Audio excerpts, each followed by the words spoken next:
What are my plans for 2025 as regards to fishing? As y'all know by now, I do fishing for one thing and one thing only, and that is money. Not too worried about the ego or what tournament trail or where I have to be. Like if you listen to a lot of guys when they fish, they always tell you like this is where I have to go or I have to go do this or there's nothing out there for me unless it's this. Right? They have to make a decision to go to these, if you want to call them platforms or whatever. And that's fine, right? I don't want to say luckily, but I have the luxury, I think, of being able to choose a little bit. I look at fishing a little bit differently than I think a lot of people. And I don't know why that is. I also like being able to make my own schedule, doing a lot of things.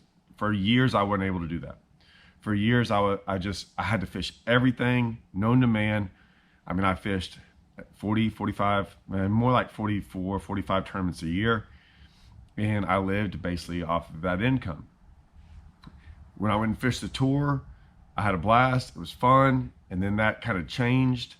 And then I tried the opens for a little bit, did pretty good. Always have done good in the opens. I think I've always been in the top 10 in the points.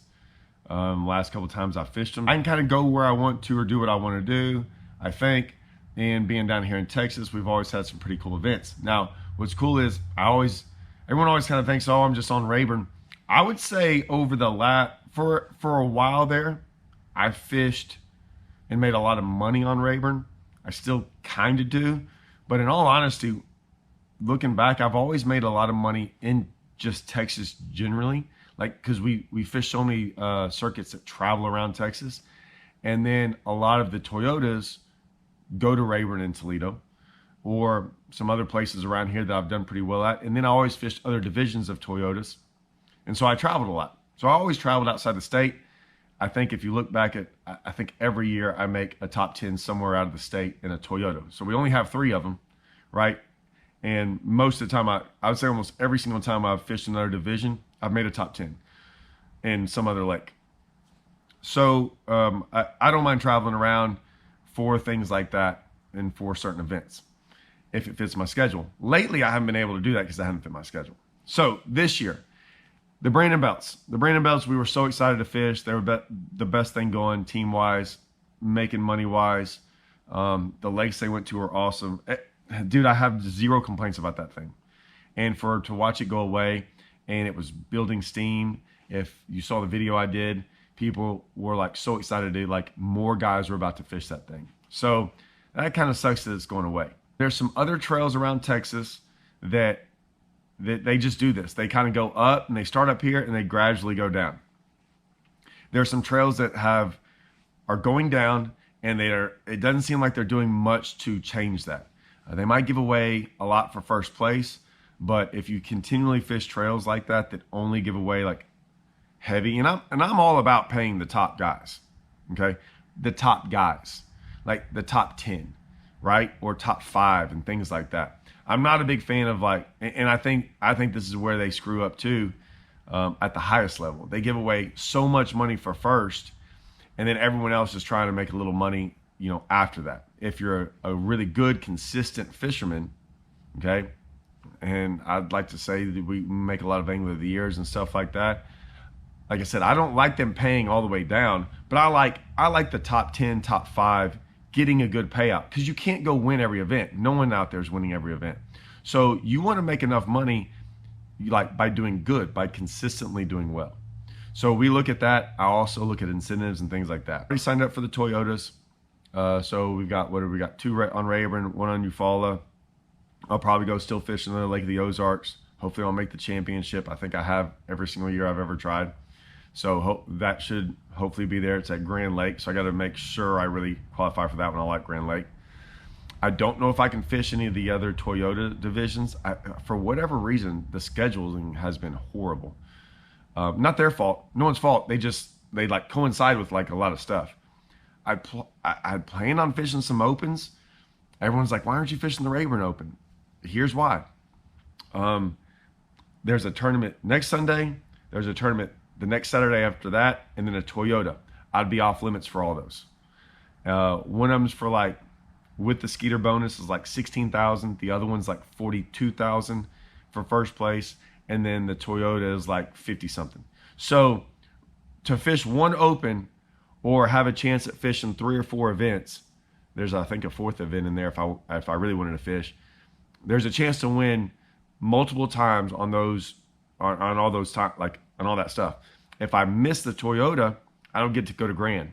There's a free championship at the end. And right, if I fish the Open, yes, if you win, you go to the Classic. That's great. I always kind of laugh at that as like that's the carrot, and people can't wait to go do that. And every year I'm like, there's very few people that get to do it. It's very hard to go win an Open. I think it's way harder to win an Open than an Elite Series. And so I don't put all my eggs in one basket like that. I just don't think it's smart. So I just don't do it. And then some of the other Opens coincide with other Toyotas. And so then I'd have to go fish somewhere way far away when I got a Toyota on my backyard again, where I get to stay for free. I don't have to travel, all these things. We're going to fish some Bass Champs. Bass Champs, I have a Skeeter. Skeeter money's awesome in Bass Champs.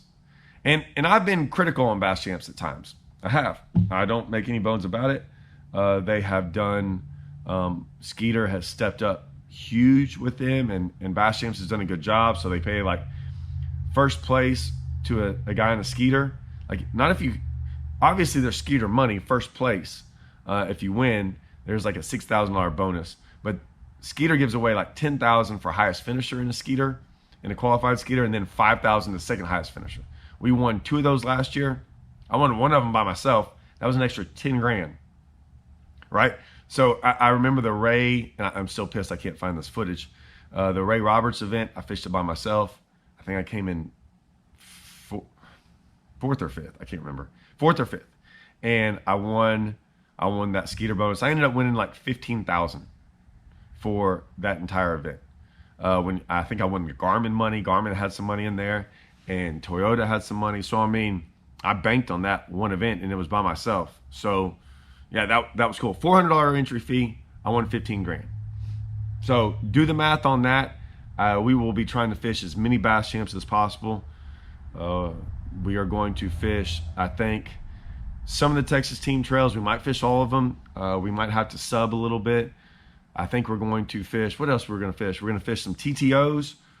They have a phenomenal schedule, phenomenal payout. I mean, they're giving away, I don't know. I have to look at this again. Is it 20,000 every event? It might be 20,000 for first and 10 for second, or whatever it is. It's a lot. So we're going to try to fish those. Those are more the North Division, but me and Russell don't mind traveling up north a little bit.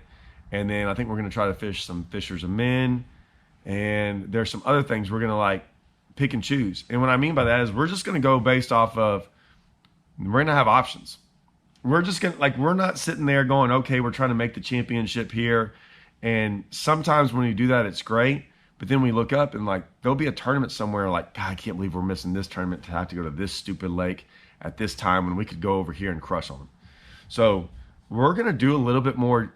If you want it, I call it jackpotting. It won't be jackpotting on Rayburn.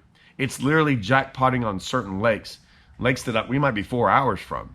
Like lakes we might fish once a year, but we think, hey man, I'd rather go fish that lake for that tournament that pays better than have to go fish this tournament because it's in a schedule. And if the championship's not all that great, we're not going to worry about it anymore. Like, that's our year this year. So we're picking and choosing, and I think we're going to, I'll be honest, I think we can't wait. It's going to be enjoyable.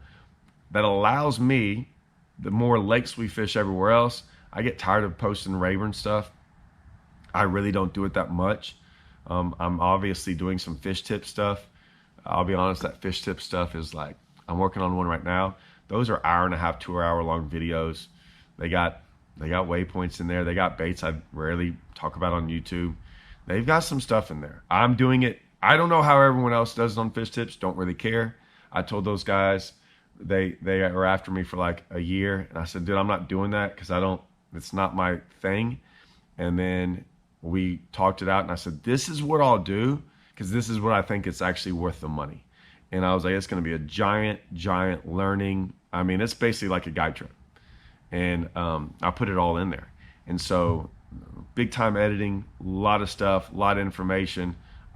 You know, it's not for everyone, no doubt. There's a lot of people that like, a lot of this stuff I kind of make it broader because you remember not everyone's like fishing these lakes. So when I do my videos, I try to like make it to where I'm giving you a good broad version of what could work on all these lakes you might go to. There's other guys that are like, I just want to know about Rayburn. Or when I do Guntersville, hey, I just want to know about Guntersville. Or I just want to know about Eufaula or Texoma or Table Rock, right? And so they don't care about all these other lakes. They could care less, and I get it. Like hey, I'm like that when I watch the Elite Series. And so, like I don't watch them when they go up north. Don't really care. Like smallmouth thing, live scoping thing, is throwing a drop shot or doing whatever they're doing. I've seen that. It doesn't interest me. There'll be tournaments this year that big time interest me, and so that's where I'm at. Will I ever fish the BPT, NPFL, the Elites? Will I ever want to go that route? Like first, I got to go actually try to qualify. I guess NPFL I don't have to, but I'd have to get an invitation or ask or whatever. I'm just gonna see. I'm gonna see how this unfolds. Right now, not a knock on them. Nothing is exciting or enticing me to be like, oh, that's where I would want to be. Like, I'm interested to see how NPFL is going to do without the forward-facing sonar. I'm really interested to see what BPT. I just can't wait. I just can't wait to see what they're going to do. And then the Elites, man, I'm always interested in them, but man, some of the decisions and some of the way things are handled over there, and I'm not even talking about the organization. Sometimes even the fishermen. I like a lot of those guys over there. I'm friends with a lot of them, but some of them, and the way it's going, I don't know. I'm just interested. Maybe this year will turn it around. Maybe this year will look different, and maybe one of these organizations will really step up to where it's like this is where, not where you want to be. Like some of those guys are like, this is where I have to be. They're not really saying this is where I want to be. Notice that. Notice when those you're like, man, I think this is where I need to be, not where I want to be. And so I'm just interested how many of those guys are actually having fun, really want to be there, excited about what they're doing. I don't know. I'd love to talk. I'll be honest, I've talked to enough of them. I'm telling you right now, I have way more fun than those guys. I do, most of them, I think. I think my schedule's better. I think I have more fun. I think I enjoy fishing more. I think I enjoy tournaments more. So many of those guys, the older guys, like guys my age, like they get off the water the tournament season, they don't go fishing. I don't do that. Like I've been like 2 or 3 days this week, maybe not 2 or 3 days, but I mean I went 2 days ago. I'd go more. I was coaching basketball today, so I couldn't. That's what my schedule is going to look like. Going to fish a whole bunch of stuff. Going to find even some of the smaller stuff. Me and Russell fished a small event the other day. I hadn't gotten one of those on, like one of those events that you weigh in on the boat ramp. Had a blast. Me and Russell had a blast. Came in 5th. Made a little bit of cash. That's what 2025 is going to look like. It allows me to do a whole bunch of YouTube stuff, a whole bunch of videos. Sometimes it's tough. Sometimes I don't want to do it, but I'm going to try to keep doing videos like that. Gonna throw in some fish tip stuff when I come across the right situation. And I came across the right situation the other day. Like it's a video. It's one of those videos I'm like, it's going to be worth it. So far, I've had a couple guys buy them, and they all said, man, it was totally worth every freaking penny. So that made me feel good, because that was the one thing I told them. I said, I just don't want to put out videos just to be putting out a video and charge someone. I'm like, that's not what I want to go do. I was like, I want it to where it's like, hey, that was worth it. Like that was worth whatever you put out there. So I'm going to do that a little bit. Still continually do this. Still have my private group. So yeah, 2025, I don't know. I'm excited about it. We got a tournament next week. Yeah, I got a tournament next weekend. We're going to roll up in that one too. Hadn't fished one of these in a long time. It's going to be cold too. So be ready for that. Got my gill stuff on. I'll have all my gill stuff. I mean, I'll be head to toe gilled up. So, all right. Get ready for 2025, guys. It's going to be a fun year. See y'all.